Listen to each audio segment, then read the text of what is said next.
এই জন্য আল্লাহ রাব্বুল আলামিন বললেন, বান্দা আমার নবীর উপরে ঈমান আনো, ঈমান এনে আমলে সালেহ করো, এই সময়টাকে কাজে ব্যয় করো।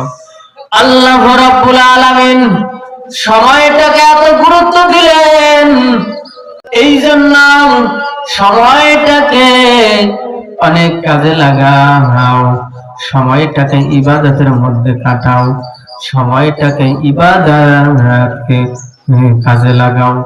এই জন্য আল্লাহ রাব্বুল আলামিন সময় সম্পর্কে একটি সূরা নাযিল করে দিলেন, সূরাতুল আসর। আল্লাহ রাব্বুল আলামিন বললেন, ওয়াল আসর, সময়ের কসম। এই সময়ের কসম তিনি কেন করলেন? আসরের নামাজ থেকে মাগরিবের নামাজ আগ মুহূর্ত পর্যন্ত এমন একটি কসম তিনি করলেন, মুফাসসিরিন কিরাম বলেন, আসরের নামাজ থেকে মাগরিবের নামাজ আগ মুহূর্ত পর্যন্ত খানিকটা অল্প সময়, সূর্য ওঠে, ওঠার পর আবার ডুবে যায়। বান্দা তোমার জীবনটা হলো ওই সূর্য, আকাশের ভিতরে ঝুলে আছে, আমি ওই আকাশের ভিতরে লিপিবদ্ধ করে দিয়েছি, কলম দিয়ে লিপিবদ্ধ করে দিয়েছি। কলম ভাঙ্গা হয়ে গেছে, আর লেখার কোনো সুযোগ নাই। যখনই আমার ডাক আসবে, তোমার জীবন নামে সূর্যটা ডুবে যাবে, হায়াত ফুরিয়ে যাবে। হায়াত ফুরিয়ে যাওয়ার সঙ্গে সঙ্গে কবর উদ্দেশ্যে নিয়ে যাওয়া হবে। বান্দা তোমাকে যখনই কবরের উদ্দেশ্যে নিয়ে যাওয়া হবে, তিনটি বিষয় যাবে। আল্লাহর নবী বলেন, ফায়ারজিউ ইসনান, আপন আত্মীয়, প্রতিপাড়াবেশী, নিকটবর্তী, দূরবর্তী সব যাবে। অমালুক, তোমার টাকা পয়সা, মাল সামানা, প্রতিবেশী সব ফিরে আসবে। তোমার একটি বিষয় বাকি থেকে যাবে, তা হলো তোমার কর্ম, তোমার আমল। ওই প্রাপ্ত বয়সে সময় থাকতে যে আমল করেছ, ওই আমলটা বাকি থেকে যাবে। আমলটা তোমার বান্দা যখনই তোমাকে কবরের মাটিতে রাখা হবে, তুমি নজর করে দেখবে, তুমি নজর করে দেখবে আমার মাথার সামনে কয়েকজন লোক ঘোরাঘুরি করছে। তুমি বলবে, মানাম তো, কে তোমরা? তোমাকে তো দুনিয়াতে রেখে আসলাম, তোমরা কারা? সেই আমলগুলো বলবে, না না, আমরা তোমার কোনো আত্মীয় না। আলা তিলাওয়াতুল কুরআন, আমরা তোমার কোরআন তেলাওয়াত। বান্দা ডান দিকে তাকাবে, আরো কিছুজন পরিচিত দেখা যায়। তুমি প্রশ্ন করবে, মানাম তু, কে তোমরা? তোমাদেরকে তো দুনিয়াতে রেখে আসলাম, তোমরা কারা?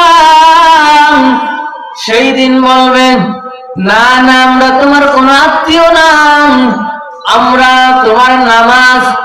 বান্দা বাম দিকে তাকাবে, দেখবে আরো কিছুজন পরিচিত দেখা যায়।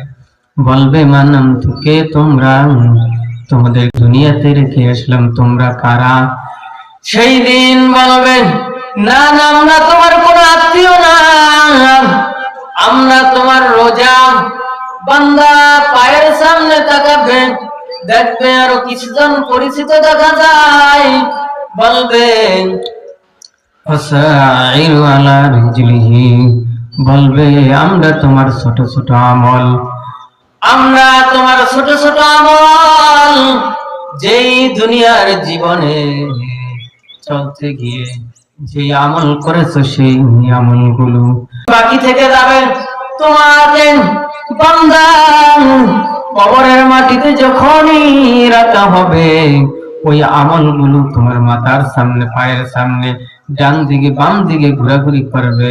মালাকাল মাউত যখনই তোমার সামনে চলে আসবে, চলে আসার আগে তুমি আমলগুলো যদি করতে পারো, তোমার জীবন চলার জন্য যথেষ্ট হয়ে যাবে।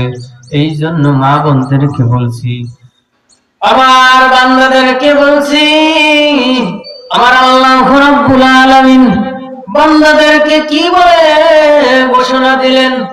আল্লাহ রাব্বুল আলামিন বললেন, বান্দা তুমি আমার কাছে চাও চাও, তুমি আজকে আমার কাছে কি চাবা চাইবা, আমি তোমাকে সব দিয়ে দিব। এই জন্য আল্লাহ তাআলা বলেন, বেশি বেশি করে চাও।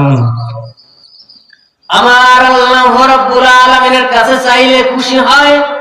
আজকে দুনিয়ার জমিনে যখনই ভাইয়ের কাছে একদিন চাইবা, যখনই দিবে, 2 দিন চাইবা দিবে, 3 দিন ফিরিয়ে দিবে। আল্লাহ তাআলা বলেন, বান্দা তুমি আমার কাছে প্রতিদিন চাও, প্রতিদিন চাও। যদি তুমি আমার কাছে প্রতিদিন চাইতে পারো, আমি তোমাকে সব গুনাহগাতাগুলো মাফ করে তোমাকে মাসুম করে দুনিয়ার জমিনে রাখবো। আর যদি তুমি এই পৃথিবী থেকে কবরে চলে আসো, তোমাকে মাসুম করে আমি কবরের মাটিতে রেখে দিব।